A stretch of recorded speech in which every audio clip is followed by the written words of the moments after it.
วะโตอะระหะโตสัมมาสัมพุทธัสสะสัมมาสัมพุทธัมมาตุลังสัสสะธัมมาคานุตามังอาภิวาทิยาภาสิสังอาภิธรรมัฏฐสังฆังตถาบุตาภิธรรมัฏฐาจาตุธาปรมัตถโตจิตตังเจตสิกังรูปังนิพพานามิติสัมปะทา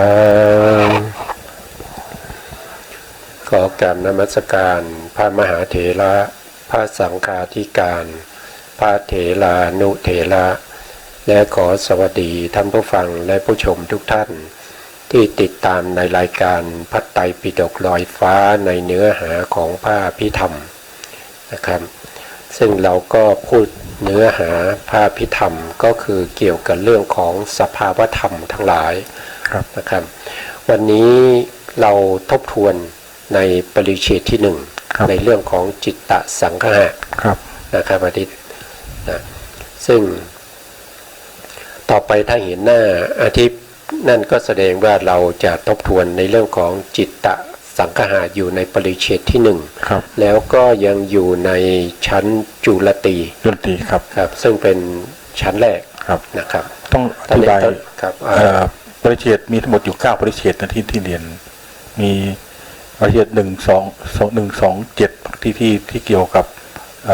จิตเจตสิกแล้วก็รูปนะครับเป็นก็7126หรือ7126ครับถูกเจตสิกรูปนี่ก็จุลตรีนะครับถ้าจุลโทก็มีปริเฉดที่จำไม่ได้จันปริเฉดที่3กับปริเฉดที่7ครับแล้วก็ปริเฉดที่3ก็จะชื่อว่าปกิณกะสังคหะครับปริเฉดที่7ก็จะชื่อว่าสมุจยะสังคหะนะครับก็จะเรียน2ปริเฉดด้วยกันในชั้นจุลโทนะครับชั้นที่2ซึ่งเราก็กำลังศึกษาในเรื่องของปกิณกะสังคหะอยู่นะครับที่นอกจากวันอื่นๆนะครับแล้วก็ต่อไปก็เป็นจุลมีอยู่9ปริเฉดนะครับแล้วก็เหลืออีก2ชั้นที่ได้เรียนครบ9ปริเฉดครับมีอีกชั้นมัชฌิมตีกับมัชฌิมโทครับปริเฉดก็มัชฌิมตีเราก็เรียนในเรื่องของวิถีมันมีทั้งวิถีรูปและก็วิถีนามนะครับแล้วก็เรียนในเรื่องของกรรมเรื่องของภพภูมินะกรรมแล้วก็เรื่องของกรรมจตุกะนะครับกรรมจตุกะภูมิจตุกะแล้วก็มรณุจตุกะปฏิสนธินะครับปฏิสนธิ4อย่างนะครับปฏิสนธิจตุกะเหมือนกันนะครับแล้วก็ที่เหลือก็เป็นอยู่ในมัชฌิมตีมัชฌิมโทครับผมมัชฌิมโทที่เหลือครับ9ปริเฉดครบเลยครับเราเข้าสู่เนื้อหาไหมครับหรือว่าจะมีเรื่องที่จะคุยกันก็นี่คือเริ่มเนื้อหาที่แรกสุดคือจิตตสังคหะครับผมถ้าจะเรียนให้เข้าใจง่ายก็ควรจะมีดูตรงนี้เลยนะครับอยู่ในเว็บหมอจันดูจะยกขึ้นสูงหน่อยยกขึ้นสูงหน่อยให้ท่านผู้ฟังปิดหน้าเลยนะครับก็แผนภูมินะครับแผนภูมิปรมัตถธรรม4ที่ผมเอาขึ้นมาให้ท่านผู้ชมได้เห็นบ่อยๆครับต้องใช้ตลอดเลยนะครับตั้งแต่ต้องเรียนพิธรรมจบไปแล้วเนี่ยต้องใช้อยู่นี่ก็ลืมอยู่ใครไม่รู้นะครับคิดแผนภูมินี้ขึ้นมาได้นะครับผู้ที่ละเอียดมากสามารถที่จะเอาปรมัตถธรรม4มาอยู่ในแผ่นเดียวกันได้นะครับเราเข้าสู่เนื้อหานะครับเราก็ไปต่อครั้งที่แล้วนะครับครั้งที่แล้วครั้งนี้เป็นครั้งที่3นะครับครั้งนี้เป็นครั้งที่3นะครับก็เป็นจิตตสังคหะแล้วก็เป็นปริเฉดที่1นะทีนี้ในปริเฉดที่1นะครับจิตตสังคหะที่เราศึกษาอยู่ตอนนี้นะครับก็เริ่มแรกเลยนะครับเริ่มแรก จากที่เราอ่านลำพระบทมาแต่แรกนะครับเรื่องของอภิธรรมที่เป็นธรรมที่ยิ่งกว่าพระสูตรและก็พระวินัยแล้วก็เราก็ได้พูดคุยกันไปแล้วนะครับแล้วก็เรื่องของอภิธรรมเนี่ยเป็นธรรมที่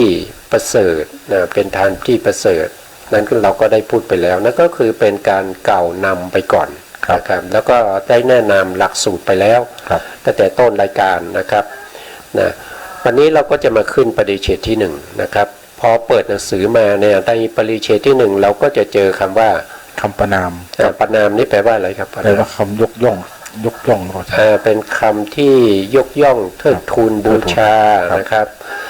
ถวายความนอบน้อมนะครับพวกนี้จะเป็นประนามไม่ใช่ประนามอย่างที่เราพูดกันอยู่ในภาษาไทยนะครับถ้าเป็นประนามในภาษาไทยก็คือเป็นด่าเป็นคำพูดที่ว่าให้เสียหายนะครับว่าให้เสียหายแต่ในภาษาบาลีนะท่านแปลว่าเป็นคำนอบน้อมเป็นคำสรรเสริญนะครับเป็นคำที่ยกย่องนะครับประนามนะครับเป็นทางในทางที่ดีนะครับในทางที่ดีแล้วก็มีคำปฏิญญาครับปฏิญญาของใครครับของพระอนุรุทธาจารย์ครับ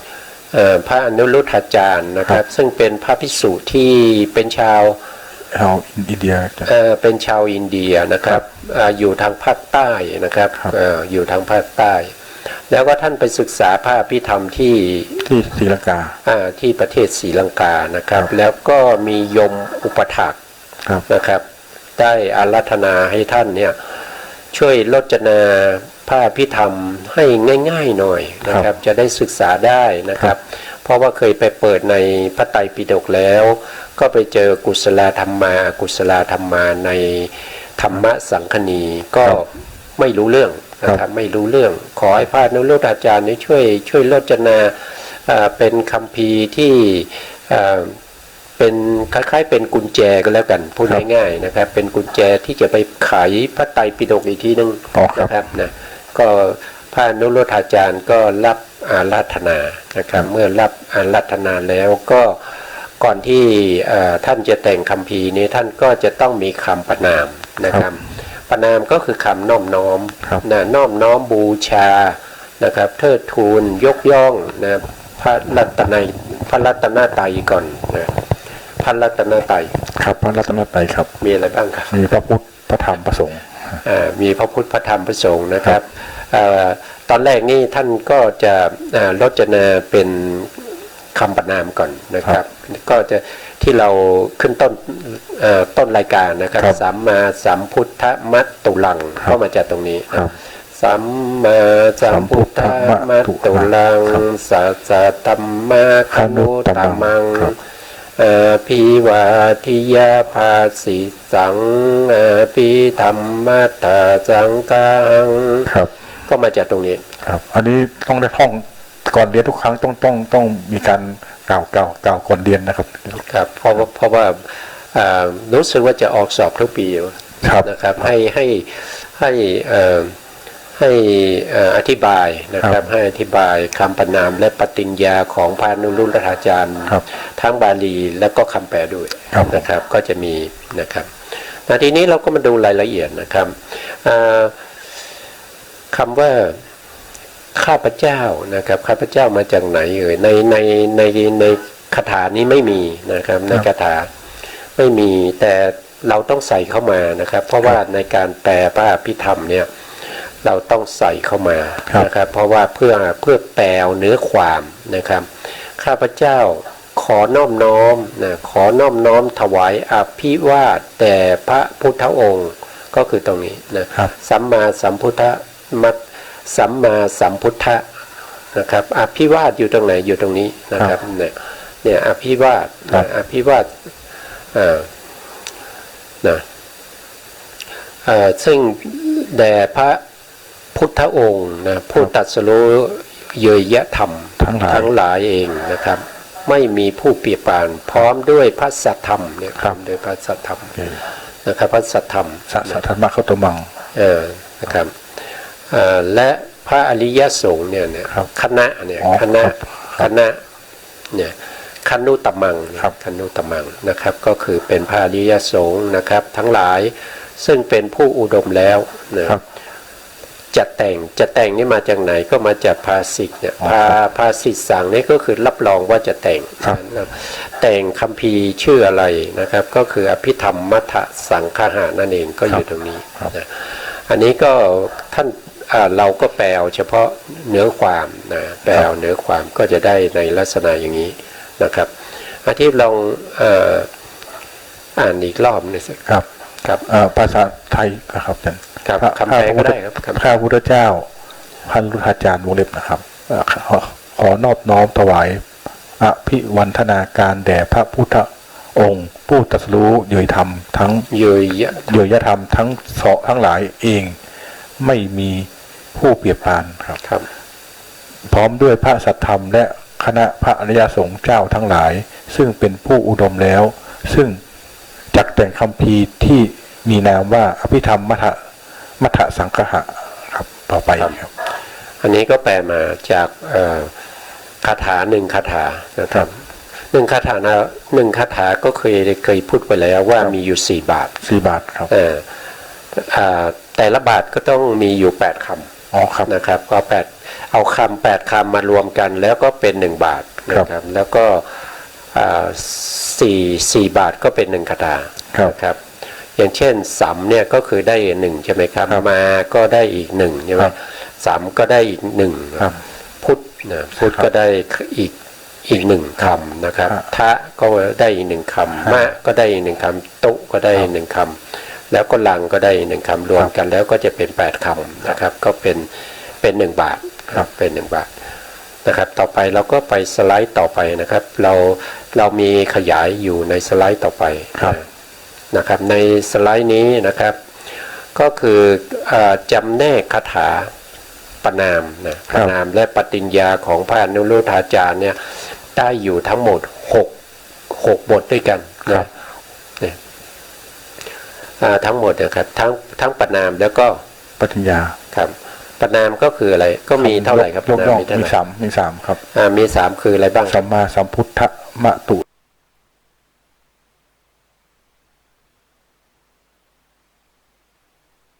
รัง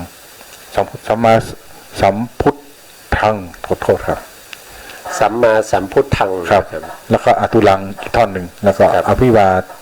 ทิยะครับอภิวาทิยะ อภิวาทิยะ ครับ อีก ท่อนหนึ่ง ท่อนหนึ่ง ครับ นะครับคำปฏิญญาครับ ปริยาก็มีภาสิทธสังกับอภิธรรมมัทธสังฆะสังฆหังครับผม ครับความหมายครับความหมาย ครับสัมมาสัมพุทธมัตตุสัมมาสัมพุทธังหมายความว่าผู้ตรัสรู้โดยธรรมทั้งปวงตาม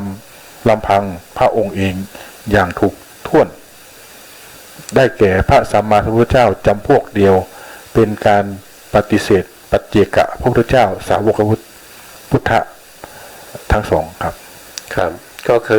คือสัมมาสัมพุทธะเนี่ยจะไม่มีใคร ครับ เปรียบเทียบได้ ครับ นะครับนอกจากพระพุทธเจ้ากับพระพุทธเจ้าเท่านั้นที่จะเสมอกันนะค ครั รับบ ถ้าเอามาเปรียบเทียบกับพระปัจเจกเนี่ยพระปัจเจกจะเปรียบเทียบกับพระสัมมาสัมพุทธเจ้าไม่ได้ ครับ เพราะว่าพระปัจเจกถึงแม้จะตรั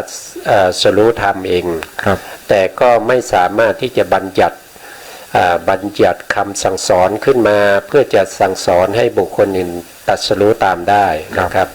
เพราะฉะนั้นพระปัจเจกก็เฉพาะตนนะเฉพาะตนไม่สามารถสอนผู้อื่นได้ ครับ ส่วนส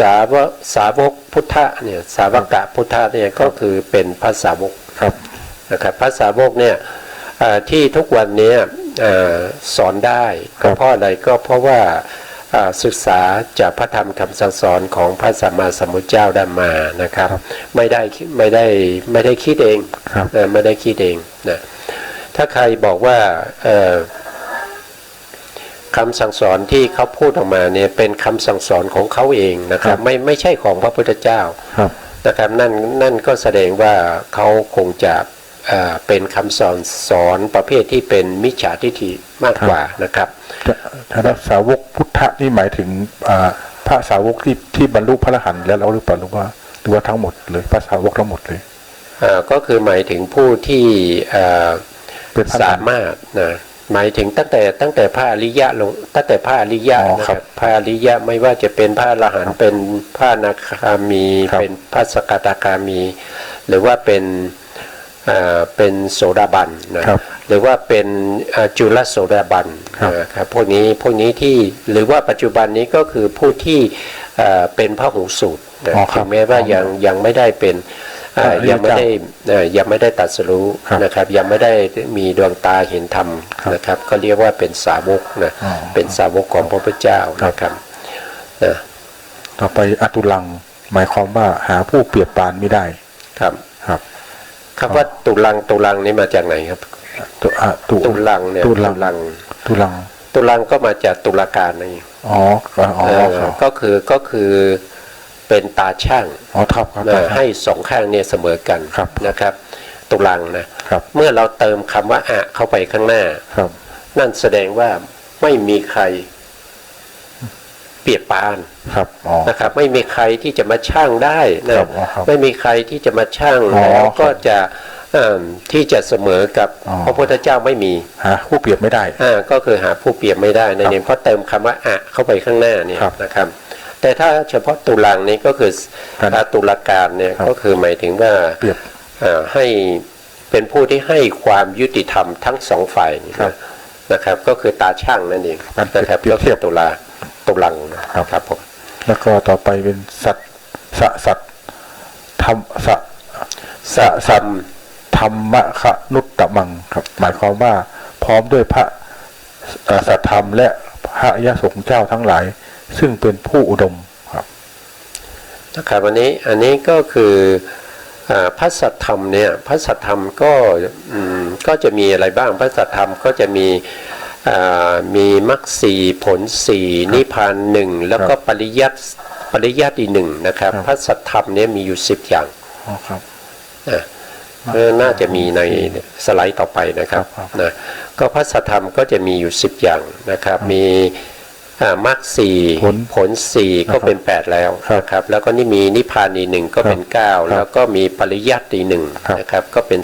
10และคณะอริยสงฆ์เจ้าทั้งหลายซึ่งเป็นผู้อุดมอันนี้ก็คือเป็นอริยสงฆ์นะครับเป็นอริยสงฆ์ก็คือเป็นผู้ที่ได้ดวงตาเห็นธรรมตั้งแต่โสดาบันขึ้นไปนะครับนะตั้งแต่โสดาบันขึ้นไปจนถึงเป็นพระอรหันต์นะครับทั้งหลายซึ่งเป็นผู้อุดมด้วยอะไรอุดมด้วยอาธิศีลเนาะอุดมด้วยอาธิจิตอุดมด้วยอาธิปัญญานะครับพวกนี้เป็นผู้ที่อุดมแล้วนะครับเป็นผู้ที่ได้มรรคได้ผลแล้วนะต่อไปอภิวาทิยะหมายความว่าเป็นคำนอบน้อมแด่พระรัตน์ไตรพร้อมด้วยบทว่าสัมมาสัมพุทธมะตุลังสะธรรมะคนุตตมังนั่นเองครับข้างบนนี้ตกไป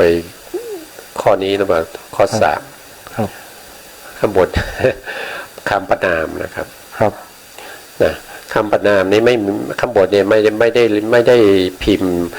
สัตธรรมะคนุตตมังเอาไว้ตรงนี้นะครับต้นนะครับข้อที่4อีทีครับอภิวาทิยะหมายความว่าเป็นคำนอบน้อมแด่พระรัตนตรัยพร้อมบทว่าสัมมาสัมพุทธมะตุลังสะธรรมะคนุตตมังอภิวาทิยะภาสิสังอภิธรรมมัทสังฆังนั่นเองอภิวาทิยะนี้ก็คือคำน้อมน้อมพระรัตนตรัยทำไมเราต้องน้อมน้อมพระรัตนตรัยก็เพราะว่าการที่เราจะแต่งคัมภีร์นะครับเราต้องมีคำน้อมน้อมพระรัตนตรัยเพราะว่าถ้าเราไม่น้อมน้อมพระรัตนตรัยเนี่ยบางทีเนี่ยมันจะมีสิ่งที่มาขัดขวางนะครับมาขัดขวางในการที่เราจะแต่งคัมภีร์ทั้งหลายนะครับหมายถึงว่าเรื่องเล็กๆน้อยๆนะที่มันจะมารบกวนใจของเราเนี่ยมาทำให้เราเนี่ยไม่สามารถที่จะแต่งคัมภีร์นั้นได้สำเร็จนะครับเพ เพราะฉะนั้นก็จำเป็นที่เราจะต้องมีการน้อมน้อมพระรัตนตรัยแล้วขอความคุ้มครองพระรัตนตรัยนะครับให้แต่งคัมภีร์นี้ให้สำเร็จครับก็จะเป็นลักษณะอย่างนั้นนะครับการน้อมน้อมในลักษณะอย่างนี้เนี่ยก็สามารถที่จะช่วยปกปักรักษานะครับเราให้เราสามารถแต่งคัมภีร์นั้นได้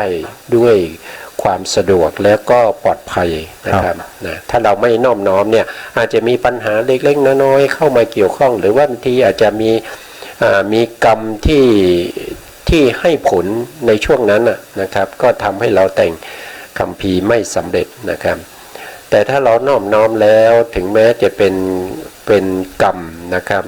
กรรมนั้นก็จะเบาบางไม่หนักหนาสาหัสนะครับก็เป็นประเพณีนะเป็นการว่าไปก็เป็นประเพณีการไหว้ครูคล้ายการไหว้ครูใช่ก็เป็นลักษณะอย่างนั้นนะเพราะฉะนั้นจำเป็นต้องมีนะครับใครจะแต่งอะไรก็ตามที่เกี่ยวกับคำสั่งสอนของพระพุทธเจ้านะครับก็จะต้องมีการประนามแล้วก็ต้องมีปฏิญญาด้วยเหมือนกับพระนุรุทธาจารย์นะครับท่านก็จะมีการแต่งคำประนามแล้วก็ปฏิญญาเอาไว้นะครับอันนี้ประมาณพศไหนครับอาจารย์พระนุรุทธาจารย์นี่ก็อยู่พศประมาณ900นะ900นะไม่รู้ว่าพระพุทธโฆษาจารย์กับพระนุรุทธาจารย์เนี่ยอยู่ในช่วง900เหมือนกันไม่รู้ว่าใครจะแก่กว่าใครนะครับก็อยู่ในช่วงพศนี้นะครับพศโฆษาจารย์นี้แต่งคัมภีร์วิสุทธิมรรคนะครับครับคัมภีร์วิสุทธิมรรคของพระพุทธโฆษาจารย์ประเทศหลายประเทศก็ยังใช้นะครับยังใช้วิสุทธิมรรคในการที่จะเป็นคัมภีร์ในการที่จะปฏิบัติในเรื่องของสมถะกับวิปัสสนานะครับท่านก็ใช้คัมภีร์วิสุทธิมรรคบางท่านก็จะเรียกว่าเป็นพระไตรปิฎกโดยย่อโดยย่อนะครับแล้วก็ผ่านตรงนี้ไปในสไลด์ต่อไปครับสไลด์ต่อไปสไลด์ต่อมาก็เป็นคำรับรองนะครับรับรองหรือคำปฏิญญารับรองว่าจะแต่งนะครับข้อที่5ครับภาสิสังหมายความว่าเป็นคำรับรองว่าจะแต่งจะแต่งอะไรครับจะแต่งคำอภิธรรมมัทธสังฆหังหมายความว่าครับหมายความว่าตามที่ได้กล่าวคำรับรองไว้ว่าจะแต่งนั้นก็ได้แก่คัมภีร์อภิธรรมมัทธสังฆหปกรณ์นี่เองนะครับก็คือคัมภีร์ที่ชื่อว่าอภิธรรมมัทธสังฆะครับนะครับอันนี้ก็เป็นความหมายนะครับเป็นความหมายที่ท่านได้ลดจนาคาถาไว้นะครับเราก็มาแปลความหมายจากคาถาในคาถาที่1ในปริเฉดที่1นะครับแล้วก็ในชั้นจุลตีทีนี้เรามาดูนะครับตรงที่เราพูดถึงครั้งแรกว่าที่เป็นเยยธรรมนะครับเยยธรรมนะทีนี้เยยธรรมเนี่ยก็จะมีอยู่5ประการด้วยกันนะครับทีอันนี้1ก็ได้แก่สังขารได้แก่จิต89 74 52วิพันธ์รูป18นะครับครับอันนี้ข้อที่1นะก็คือสังขารสังขารนี่แปลว่าสังขารแปลว่าปรุงแต่งว่าจะถูกปัจจัยปรุงแต่งมีปัจจัยปรุงแต่งนะเป็นสภาวธรรมที่ถูกปัจจัยปรุงแต่งก็จะชื่อว่าสังขารธรรมนะครับสังขารบางครั้งยังแปลปัจจุบันนี้ก็ยังแปลไปเป็นรูปด้วยนะครับเป็นอย่างเช่นพระรูปนั้นรูปนี้ละสังขารแล้วอย่างนี้นะครับก็มีการพูดถึงอยู่นะครับแต่ตรงนั้นไม่ได้มีความหมายในที่นี้นะแต่ในที่นี้เราหมายถึงว่าสังขารนี่คือหมายถึงจิต89จิตทั้งหมดเลยหรือว่าโดยพิสดารเท่าไหร่ครับ121ครับผม121นะครับเจตสิก52ทั้งหมดเลย52รูปที่ผ่านรูป18ก็จะได้เฉพาะนิพพานรูปทั้งหมดมีเท่าไหร่มี28ครับรูปทั้งหมดมี28นะครับที่ไม่มามีเท่าไหร่มีอยู่10ที่ไม่มาคือนิพพานรูป เป็นนิพพานรูปสิบนะครับไม่จัดเข้าอยู่ตรงนี้นะอันนี้เป็นสภาวธรรมที่ถูกปรุงแต่งด้วยปัจจัยทั้งหลายนิพพานรูปนี่เป็นยังไงครับนิพพานรูปก็คือรูปที่มีสภาวะของตัวเองครับมีสภาวะของตัวเองนะส่วนนิพพานรูปนั้นไม่มีสภาวะของตัวเองต้องอาศัยนิพพานรูปแล้วถึงจะมีสภาวะนะครับอย่างเช่นปฏิเฉทรูปนะครับทีนี้เราพูดถึงข้อนี้ก็ให้ท่านผู้ฟังได้ดูแผนภูมินะครับถ้าเราพูดถึงนิพพานรูปก็คือได้แก่รูปพวกนี้นะครับได้แก่รูปพวกนี้มีอยู่18รูปนะครับตรงนี้เรียกว่าเป็นนิพพานรูปนะครับก็คือตั้งแต่อาหารละรูปขึ้นไปนะตั้งแต่อาหารละรูปนี้นะครับขึ้นไปจนถึงมหาพุทธรูปพวกนี้เราเรียกว่าเป็นนิพพานรูปมีสภาวะของตัวเองเพราะมีสภาวะของตัวเองครับแต่ถ้าเราพูดถึงปฐวีมีสภาวะอ่อนแข็งอ่อนมีความแข็งอ่อนถ้าเราพูดถึงว่า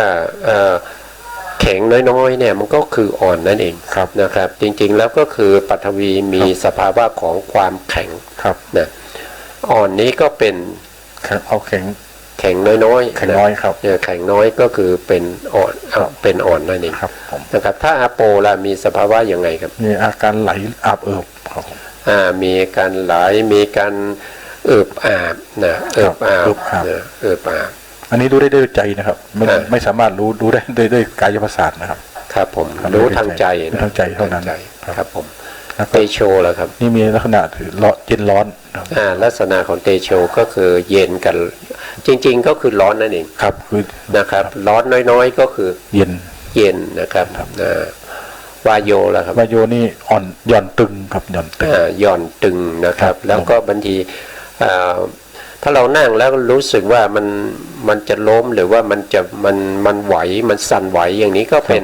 นธาตุนะเป็นวายโยธาตุการที่เราทรงตัวอยู่ได้ก็เพราะว่าวายโยธาตุนะครับถ้าไม่มีวายโยธาตุนี่เราจะทรงตัวอยู่ไม่ได้เราต้องล้มแน่ๆนะครับถ้าวายโยธาตุเนี่ยไม่ค้ำจุนเราไว้เนี่ยเนาะแล้วก็ต่อมาก็คือประสาทรูป5นะครับอันนี้เราก็คุ้นเคยบางทีประสาทรูป5นี่เราจะเรียกว่าเป็นรูปภายในเป็นรูปภายในอายตนะภายในเป็นรูปภายในเพราะว่าอะไรก็เพราะว่าเขามีความสำคัญนะเขามีความสำคัญนะครับ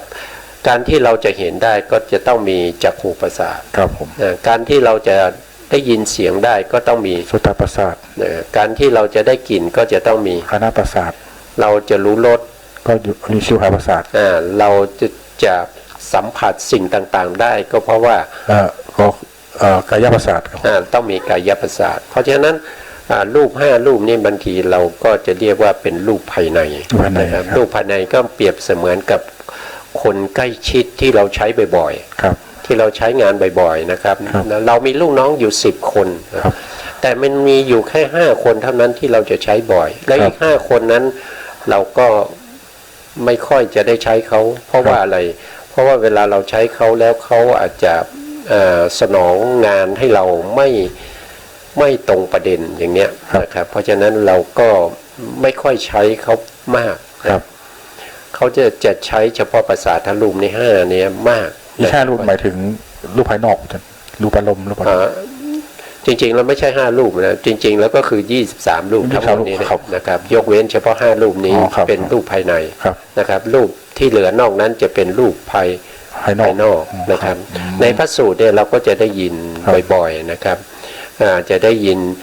รูปที่เป็นอดีตอนาคตนะครับแล้วก็ปัจจุบันรูปภายในภายนอกเนี่ยนะครับภายในภายนอกหยาบหรือละเอียดเร็วหรือปานีนะครับพวกนี้นะครับก็จะเกี่ยวกับรูปพวกนี้นะอย่างเช่นรูปภายในก็อย่างที่ผมพูดไปนะครับก็คือประสาทรูป5เป็นรูปภายนอกก็คือทั้งหมด23ที่ยกเว้นประสาทรูป5ยกเว้นประสาทรูป5นะถ้าเราไปศึกษาในพระสูตรเนี่ย มันจะมีบ่อยนะครับมันจะมีบ่อยเกี่ยวกับเรื่องของรูปภายในนะครับที่พูดถึงสภาวธรรมนะเรื่องของรูปนะครับเรื่องของเวทนาเรื่องของสัญญาเรื่องของสังขารแล้วก็เรื่องของวิญญาณเนี่ยนะครับก็จะพูดถึงเรื่องพวกนี้อันนี้ก็คือเป็นรูปที่เป็นนิพพานรูปนะครับที่เรากำลังพูดถึงตรงนี้อยู่นะครับกำลังพูดถึงตรงนี้อยู่นะทีนี้เจตสิก52เราพูดถึงสังขารใช่ไหมครับแล้วเราพูดถึงนิพพานรูปเพราะฉะนั้นนิพพานรูปเนี่ยเราถูกปรุงแต่งด้วยปัจจัยอะไรเนี่ยนิพพานรูปเนี่ยตรงนี้ถูกปรุงแต่งด้วยปัจจัยอะไรมีปัจจัย4นะครับดูสมุฏฐาน4ครับมีปัจจัยอะไรบ้างครับที่ปรุงแต่งกรรมจิตก็จะมีกรรมนะกรรมก็คืออะไรกรรมก็คือการกรรมก็คือการกระทำครับการกระทำไม่ว่าจะเป็นทางกายก็ตามทางวาจาก็ตามทางใจก็ตามนะครับอันนี้เราจะเรียกว่าเป็นกรรมนะครับสิ่งที่เรากระทำไปนะครับไม่ว่าจะเป็นทางกายทางวาจาทางใจทั้งที่ดีแล้วก็ไม่ดีนะครับก็จะถือว่าเป็นกรรมนะก็เป็นกรรมหมดนะรูปที่ถูกปรุงแต่งด้วยกรรมเนี่ยมีอยู่เท่าไหร่มีอยู่18ครับผมมีอยู่18นะครับแต่ถ้าเราไม่เอาอ่านนิพพานรูป10เนี่ยมันก็ต้องเหลือเท่าไหร่เหลือโอ้ย1 2 3 4 10 14ว่าจัง14 18ลบออก4เหลือ4เหลือ14ไม่ทั้งหมดเนี่ยเราสังเกตดูว่าถูกปรุงแต่งด้วยกรรมมีเท่าไหร่ทั้งหมดมี18มี18นะครับ18นี่มันมีปริเฉทรูปอีกหนึ่งนะครับปริเฉทรูปอีกหนึ่งก็จะต้องเป็นเท่าไหร่เหลือ17ครับผม17ไม่ใช่หมายถึงที่เหลือที่เหลือใช่ไหมครับก็ใช่อันเนี้ยอันที่เป็นสัทธารูปเนี่ยนะสัทธารูปนี้ไม่ได้ถูกปรุงแต่งด้วยกรรมเขาถูกปรุงแต่งด้วยอุตุกับอาหารเหมือนกันจิตโทษครับจิตครับจิตสัทธาเนี่ยถูกปรุงแต่งด้วยจิตกับอุตุครับสัทธานี่คือหมายถึงเสียงต่างๆนะครับใช่เสียงต่างๆนะครับมหาพุทธรูปนี่ก็เป็นมีปัจจัยปรุงแต่งทั้ง4นะครบเลยปัจจัย4นะครับปรุงแต่งแต่ถ้าเป็นภาษาทรูป5เนี่ยถูกปรุงแต่งด้วยปัจจัยที่เป็นกรรมอย่างเดียวกรรมอย่างเดียวนะรูปารมณ์รูปารมณ์ถูกปรุงแต่งด้วยปัจจัย4ครับสัทธารมณ์ถูกปรุงแต่งด้วยปัจจัย2คือสีเหลืองก็คือจิตแล้วก็สีส้มนี่เป็นอุตุครับอุตุนะแล้วถ้าเป็นคันธารมณ์ก็ปัจจัย4เลยกรรมจิตอุตุอาหารคันธารมณ์ก็ถูกปรุงแต่งด้วยปัจจัย4รัสสารมณ์ก็ถูกปรุงแต่งด้วยปัจจัย4ครับแต่ถ้าเป็นโพธพารมณ์นี่เราจะไม่นับเราจะไม่นับเนื่องจากว่าถ้าเรานับโพธพารมณ์เนี่ยมันจะเกิน28ครับเพราะว่าโพธพารมณ์มันซ้ำกันอยู่ที่มหาพุทธรูปแล้วนะครับอย่างเช่นปัทวีโพธพารมณ์นะครับแล้วก็เตโชโพธพารมณ์แล้วก็วายโยโพธพารมณ์มันซ้ำกันอยู่แล้วนะครับเพราะฉะนั้นเราก็ไม่นับตรงนี้นะแล้วต่อมาเราพูดถึงภาวะรูป2ภาวะรูป2นี่ถูกปรุงแต่งด้วยปัจจัยอะไรกรรมอย่างเดียวครับนะครับก็ถูกปรุงแต่งด้วยกรรมนะอย่างเดียวแล้วก็หัตถยรูปกรรมอย่างเดียวเหมือนกันครับชีวิตรูปกรรมอย่างเดียวแล้วก็อาหารรูปนี่ปัจจัยทั้ง4เลยอันนี้ปัจจัยทั้ง4แล้วก็ผ่านไปที่อันนี้ผ่านนรูปนี่เป็นปริเฉทรูปก็ถูกปรุงแต่งด้วยปัจจัย4ครับแต่นี่ปริเฉทรูปเนี่ยไม่ใช่จะเกิดขึ้นเองได้ครับปริเฉทรูปเนี่ยเป็นช่องว่างระหว่างรูปกลาบนะครับคือจะเป็นช่องว่างระหว่างรูปกลาบที่เข้ามาเรียงต่อกันครับผมอย่างเช่นรูปกลาบตอนที่เราปฏิสนธิครั้งแรกนะที่เราเกิดในครรภ์ของมารดาเป็นครั้งแรกเนี่ยเราจะมีรูปกลาบขึ้นมาอยู่4กลาบครับกี่กลาบน่าจะเป็น ถ้าเป็นมนุษย์เราพูดถึงมนุษย์พูดถึงมนุษย์ถ้าเป็นเทวดาก็จะมีอยู่7ใช่ไหมครับถ้าเป็นพรหมก็จะมีอยู่4ถ้าเป็นมนุษย์เราก็มี3ก็จะมีภาวะทัสสะกะละนะภาวะทัสสะกะลาบหนึ่งนะแล้วก็จะมีหาทยะทัสสะกะลาบหนึ่งนะครับแล้วก็มีกายะทัสสะกะลาบหนึ่งก็จะมีอยู่3นะก็จะมีอยู่3นะครับมีกายะทัสสะกะลาบภาวะทัสสะกะลาบแล้วก็หาทยะทัสสะกะลาบนะครับก็จะมีอยู่3นะแต่ละคนนะครับแต่ละคนไม่ใช่แค่3แต่ตรงนี้มี4ครับเพราะอิทธินี่จะมีได้คนละอันคนละอย่างกันเองภาวะรูปมี2นะภาวะรูป2นี้ก็คือจะต้องแยกกันเป็นผู้หญิงกับผู้ชายภาวะผู้หญิงกับผู้ชายจะไม่เกิดพร้อมกันใช่เหมือนผู้หญิงผู้ชายครับจะไม่เกิดในคนเดียวนะครับเพราะถ้าเป็นผู้ชายก็เป็นผู้ชายเลยถ้าเป็นผู้หญิงก็ผู้หญิงเลยอันนี้เป็นสภาวะของรูปนะครับอันนี้ก็พูดถึงเรื่องของปัจจัยปรุงแต่งนะครับเพราะฉะนั้นเราก็จะสังเกตเห็นว่าการที่เราพูดถึงนิพพานรูปเนี่ยเขาจะถูกปรุงแต่งด้วยปัจจัย4ใช่ไหมครับแล้วก็มีสภาวะของตัวเองนะครับของตัวเองแต่ปริเฉทรูปเนี่ยมีถูกปรุงแต่งด้วยปัจจัย4แต่ปัจจัย4ที่ปรุงแต่งนั้นก็คือจะต้องมีนิพพานรูปนิพพานรูปที่เราเรียกว่าเป็นรูปกะลานะครับแล้วก็มาเรียงต่อกันเนี่ยนะครับจะมีช่องว่างนั้นเราเรียกว่าเป็นปริเฉทรูปแต่ถ้าเปรียบเทียบเหมือนเม็ดทรายที่บอกท่านช่องว่างเม็ดทรายคือปริเฉทรูปได้ไหมท่านครับก็จะเป็นลักษณะ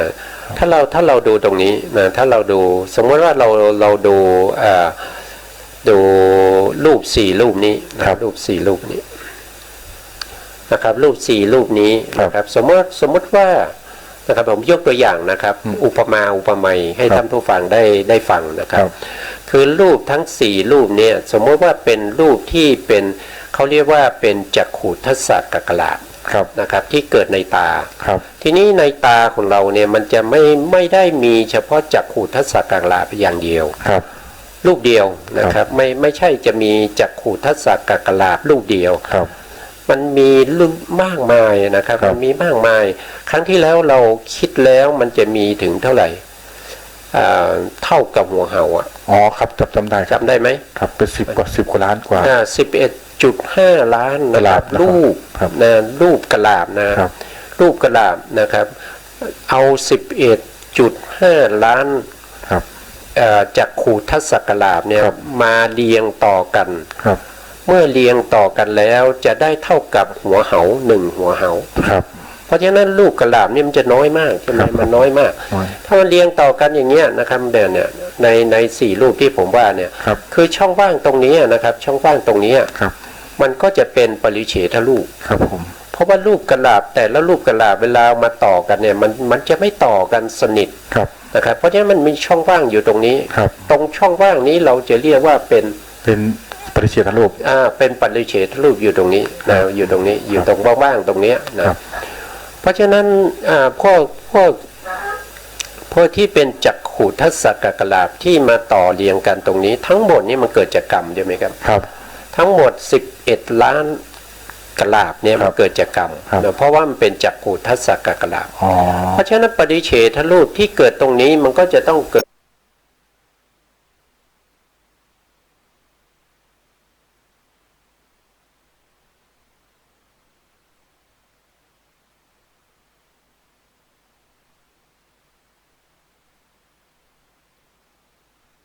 จากกรรม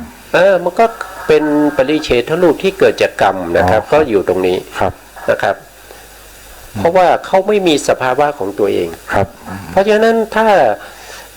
ลูกกะลาบที่ต่อกันอย่างเช่น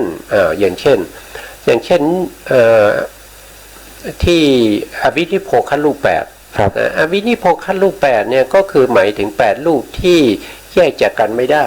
นะครับอย่างเช่นมหาพุทธรูป4มหาพุทธรูป4นี่เกิดจากปัจจัยทั้ง4นะครับ แล้วก็มีรูปารมณ์เป็นที่ ครับ 5 คันธารมณ์เป็นที่ 6 ครับ รัสสาลมเป็นที่ ครับ 7 แล้วก็อาหาร ครับ อาหารเป็นที่ ครับผม 8 รูปพวกนี้เขาเกิดจากปัจจัย4หมดเลย ครับผม แล้วถ้าเอารูปพวกนี้มาเรียงต่อกันนะครับ มาต่อกันเนี่ยมันก็จะมีช่องว่างขึ้นใช่ไหมครับ อย่างเช่นช่องว่างตรงนี้ ครับ เมื่อมีช่องว่างขึ้นเนี่ยตรงช่องว่างเนี้ยนะครับตรงช่องว่างนี้เราก็จะเรียกว่าเป็นปริเฉทรูป อ๋อครับ นะครับเป็นปริเฉทรูป ครับ ตรงปริเฉทรูปเนี้ยก็จะเกิดจาก ปัจจัย ปัจ สี่ จัยทั้ง4นะครับ เหมือนกัน เกิดจากปัจจัยทั้ง ครับ 4นะครับก็จะเป็นในลักษณะอย่างนี้ ครับ นะก็พูดถึงเรื่องของปัจจัยปรุงแต่งสังขารและสังขารนี่เป็นธรรมที่ถูกปรุงแต่งด้วยปัจจัยนะครับก็จะมีอยู่ในที่นี้เราเรียกว่าเป็นเยยะธรรม5ประการนะครับพูดถึงสังขารก็จะมีจิตนะครับแล้วก็มีเจตสิกแล้วก็นิพพานรูปเจตสิกก็ถูกปรุงแต่งด้วยปัจจัยเหมือนกัน ครับ นะครับถูกปรุงแต่งด้วยปัจจัยเหมือนกันนะครับถูกปรุงแต่งด้วยปัจจัยอะไรบ้างนะทีนี้เรามาดูเจตสิกนะเจตสิกนะครับเจตสิก52นะครับเจตสิก52นะครับเจตสิก52เนี้ยก็ถูกปรุงแต่งด้วยปัจจัยเหมือนกันนะอย่างเช่นภาษาเนี่ยภาษาเนี่ยถูกปรุงแต่งด้วยปัจจัยอะไรนะภาษาเนี่ยเกิดขึ้นได้ต้องมีธรรมะ3อย่างประชุมกันนะครับธรรมะ3อย่างที่ประชุมกันตรงนั้นเราเรียกว่าภาษานะครับเพราะฉะนั้นถ้าไม่มีอย่างเช่นจักขุสัมผัสสะเนี่ยนะครับจักขุสัมผัสสะคืออะไรก็คือการที่มีจักขุประสาทรูปารมณ์ รูปารมณ์ จักขูวิญญาณ เมื่ออาศัยจักขุประสาทรูปารมณ์เกิดจักขุวิญญาณ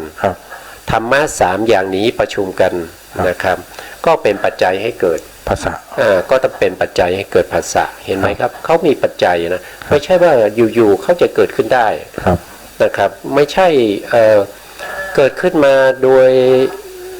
ธรรมดานะครับมันอยากเกิดมันก็เกิดได้มันอยากดับมันก็ดับไปเองไม่ใช่อย่างนั้นนะมันขึ้นอยู่กับปัจจัยด้วยนะครับถ้าไม่มีปัจจัยเนี่ยเขาจะเกิดขึ้นไม่ได้นะครับเมื่อปัจจัยหมดเขาก็ดับไปนะปัจจัยหมดเขาก็ดับไปนะเพราะฉะนั้นเป็นสภาวธรรมที่ต้องมีปัจจัยนะครับอย่างเช่นเวทนานี้อะไรเป็นปัจจัยให้เกิดเวทนาตัวผัสสะผัสสะนะครับผัสสะนี้เป็นปัจจัยให้เกิดเวทนานะครับอย่างเช่นสุขเวทนานะครับสุขเวทนาทุกขเวทนาทุกขมสุขเวทนาที่มีจักขุสัมผัสเป็นปัจจัยนะครับก็ไม่เที่ยงนะครับเพราะว่าจักขุสัมผัสเนี่ยเขาเกิดด้วยปัจจัยเขาไม่เที่ยงนะครับเมื่อปัจจัยหมดเขาก็ดับเนี่ยแล้วก็เวทนาที่เกิดจากภาษานี้จะเที่ยงได้อย่างไรนะครับมันก็ขึ้นอยู่กับปัจจัยนั่นเองนะครับอย่างเช่นสัญญานี้ก็มีอะไรเป็นปัจจัยสัญญามันอยู่ตรงสัญญานี่ภาษานะครับภาษานี้เป็นปัจจัยให้เกิดนะครับภาษานี้เป็นปัจจัยให้เกิดเวทนาเกิดสัญญาเกิดเจตนานะครับทำให้เกิดเจตนาด้วยนะครับแล้วก็เอกคตาก็คือสมาธินั่นเองสมาธินี่เกิดจากอะไรสมาธิเอกเกิดจากอะไรกันสมาธิก็คือเกิดจากหนึ่งก็คืออวิปปิสารอวิปปิสารก็คือความไม่เดือดร้อนใจนะครับอวิปปิสารปราโมทย์แล้วก็มีปราโมทย์แล้วก็มีปิตินะครับแล้วก็มีสุขนะครับเป็นปัจจัยให้เกิดสมาธิอะไรก็ได้หรือว่าทั้ง4เลยต้องมาด้วยกันเลยขาดอย่างใดอย่างหนึ่งเขาจะเกิดได้ยังไงนะครับต้องมีปิติต้องมีสุขด้วยนะครับถึงจะเกิดสมาธินะครับเกิดสมาธินะถ้าเราทำผิดศีลแล้วเราเดือดร้อนใจเราไปนั่งสมาธิเนี่ยสมาธิจะเกิดไหมไม่เกิดครับเพราะว่าเราเดือดร้อนใจนะครับเดือดร้อนใจศีลเราไม่บริสุทธิ์นะครับเดือดร้อนใจสมาธิจึงไม่เกิด นะครับสมาธิจึงไม่เกิดนะชีวิตอินทรีย์นะครับชีวิตอินทรีย์เป็นสภาวธรรมนะครับที่ทำหน้าที่ในการรักษาสัมปยุตธรรมนะสัมปยุตธรรมที่เกิดพร้อมกับตัวเองนะก็เป็นอินทรีย์ตัวหนึ่งนะครับเป็นอินทรีย์ตัวหนึ่งแล้วชีวิตอินทรีย์นะครับเกิดจากอะไรเกิดจากอะไรจัน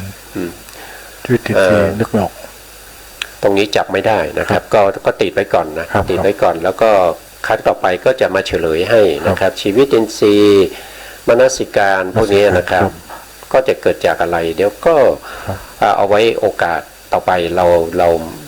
มาพูดกันนะครับอันนี้ก็เอาแค่นี้ก่อนนะครับแต่ทั้งหมดนี้มันจะมีปัจจัยปรุงแต่งนะครับปัจจัยปรุงแต่งนะก็คือเจตสิก52ก็มีปัจจัยปรุงแต่งจิต89ก็มีปัจจัยปรุงแต่งนะครับจิตนี้ก็ง่ายๆก็อย่างเช่นมรรคจิตเนี่ยมีอะไรปรุงแต่งมรรคจิตมรรคจิตเนี่ยมีอะไรปรุงแต่งมรรคจิตตรงนี้เจตสิก35อาจารย์มรรคจิตมีอะไรปรุงแต่งมีมรรคจิตเจตสิก28วันเว้นตัวมรรคไม่พูดถึงจิตนะพูดถึงตัวจิตเราทำยังไงให้จิตที่เป็นมรรคจิตมันเกิดขึ้นได้มรรคจิตเราไปเดินจงกรมนั่งสมาธินี่เป็นอะไรเป็นการปฏิบัติสมถะวิปัสสนาวิปัสสนากรรมฐานทั้งสมาธิแล้วก็วิปัสสนานะครับเป็นปัจจัยนะเป็นปัจจัยทางโลกียะที่จะทำให้มรรคจิตเกิดขึ้นได้ตามสมควรนะครับถ้าเราปฏิบัติแล้วยังไม่สมควรที่มรรคเกิดเขาจะไม่เกิดนะครับเพราะฉะนั้นถ้าเราปฏิบัติวิปัสสนานะครับแล้วก็สมาธิเนี่ยจะต้องเป็นสมาธิที่เป็นอุปจารสมาธินะแล้วก็เราเห็นรูปเห็นนามจนเห็นรูปนามนั้นมีความเป็นอนิจจังทุกขังอนัตตานะครับแล้วก็เห็นว่ารูปนามนั้นดับไปเรื่อยๆนะครับแล้วก็เป็นภัยเป็นทุกข์นะเป็น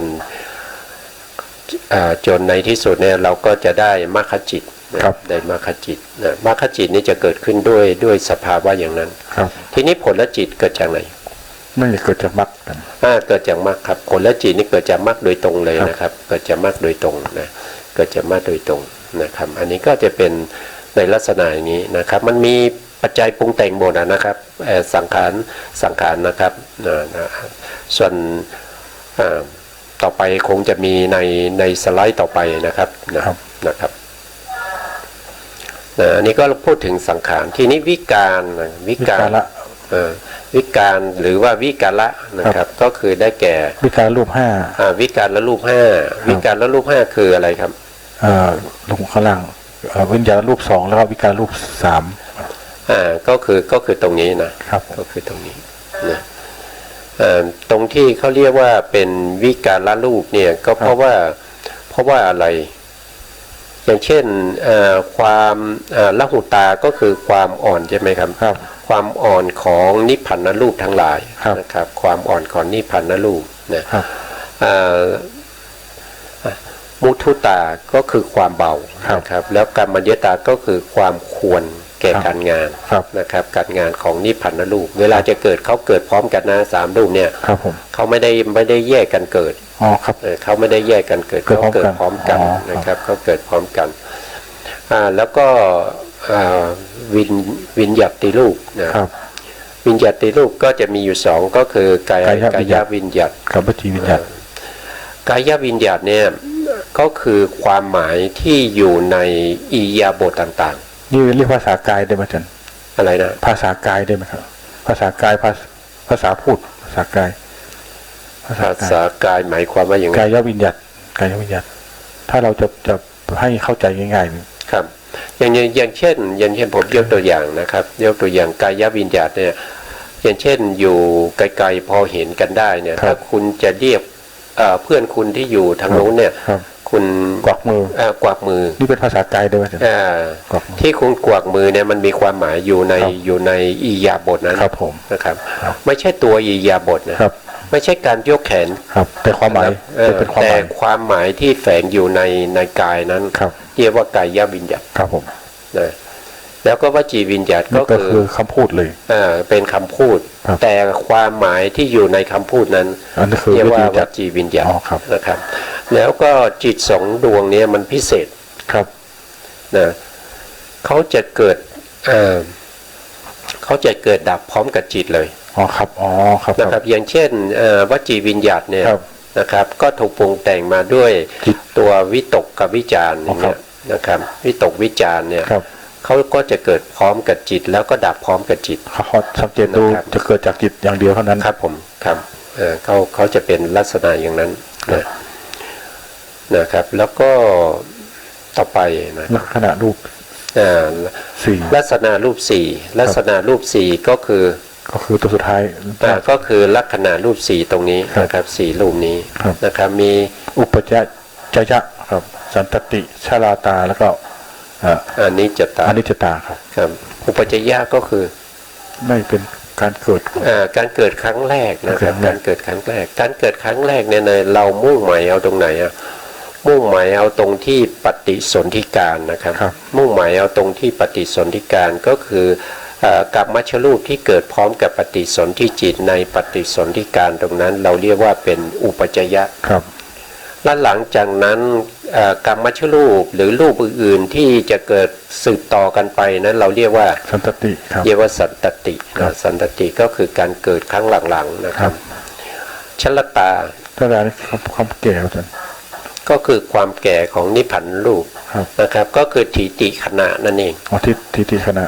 ทิฏฐิขณะของรูปนี่มีเท่าไหร่ครับ ทิฏฐิก็10 ลบออก2ก็15 รูปหนึ่งนะรูปหนึ่งเนี่ยมีอายุเท่ากับจิตเท่าไหร่ อ๋อ17 ดวง 17 ดวงแล้วก็รูปหนึ่งถ้าว่าโดยขนาดเล็กๆมันได้เท่าไหร่ อ๋อมีทั้ง51ตัวอนุขณะ 51ขนาดเล็กนะครับ เพราะฉะนั้น51ขนาดเล็กเนี่ยส่วนที่เขาแก่เนี่ยก็หมายถึงว่าลบกันเกิดแล้วก็กันดับ 2 ดวงคือเหลือแค่49 เหลือ49ครับผม ตรง49เนี่ยเราเรียกว่าชลตรา ชาลาตาครับ หรือเรียกอีกอย่างหนึงว่าทีติขณะ ครับ ทีติขณะก็คือความแก่ของรูปนั่นเอง ครับ นะและอนิจจตา อนิจจตาก็ ความ ความดับ ความดับ ครับ ความดับนะครับ ก็คือรูปนั้นดับไปเป็นครั้งสุดท้าย ครับ นะก็ แล้ว เป็น สันตติอาจารย์สันตตินี่ สันตติก็คือรูปที่เกิด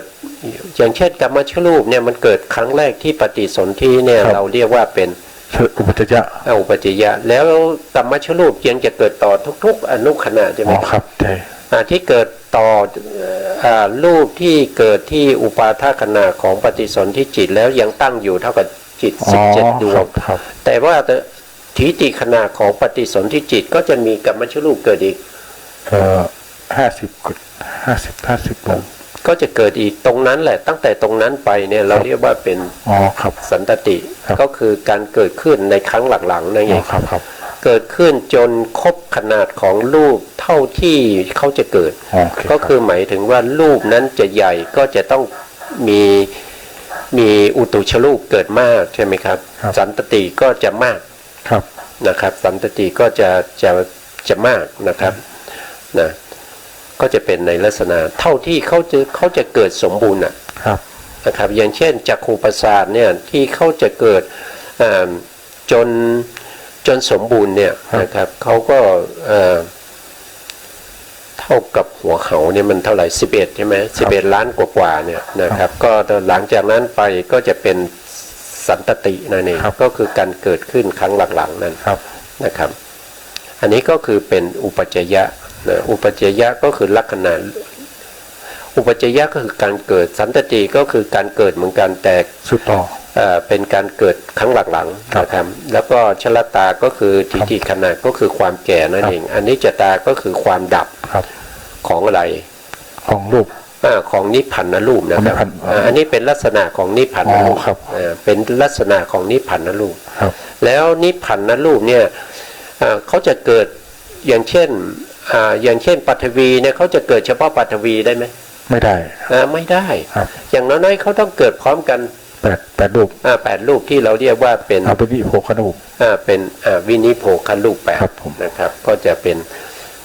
เราศึกษามาแล้วครั้งหนึ่งนะครับเนาะตอนนี้เวลาก็ใกล้จะหมดแล้วอาทิตย์มีอะไรจะคุยกับท่านผู้ฟังไหมครับก็ได้มาทบทวนอีกครับวันนี้ก็จำได้บ้างมาจำไม่ได้ครับก็ไม่เป็นไรนะครับเราศึกษากันไปเรื่อยๆนะครับ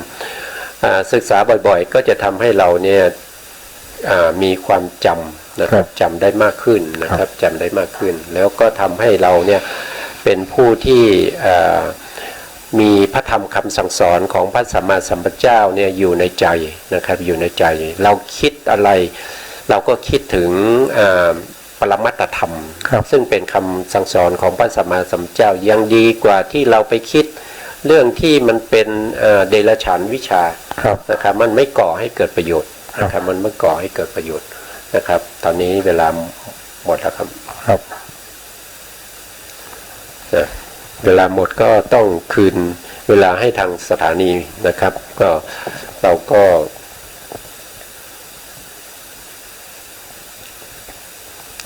นะครับสุดท้ายนี้นะครับขอกราบขอบพระคุณพระครูสมุทรวิศวัตรวรกิจโจผู้อำนวยการสถานีวิทยุเพื่อการศึกษาพระพุทธศาสนาและวัฒนธรรมนะครับFM 104.5 เมกะเฮิรตซ์วัดไผ่หินจังหวัดเชียงใหม่และก็ขอบคุณพระครูปริยัติยานุศาสตร์ขอบคุณท่านผู้ฟังและผู้ชมทุกท่านนะครับที่ติดตามในรายการพระไตรปิฎกลอยฟ้า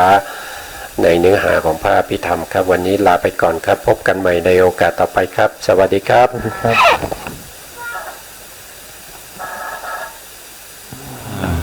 วตัตติโลโกสัตว์โลกย่อมเป็นไปตามกรรม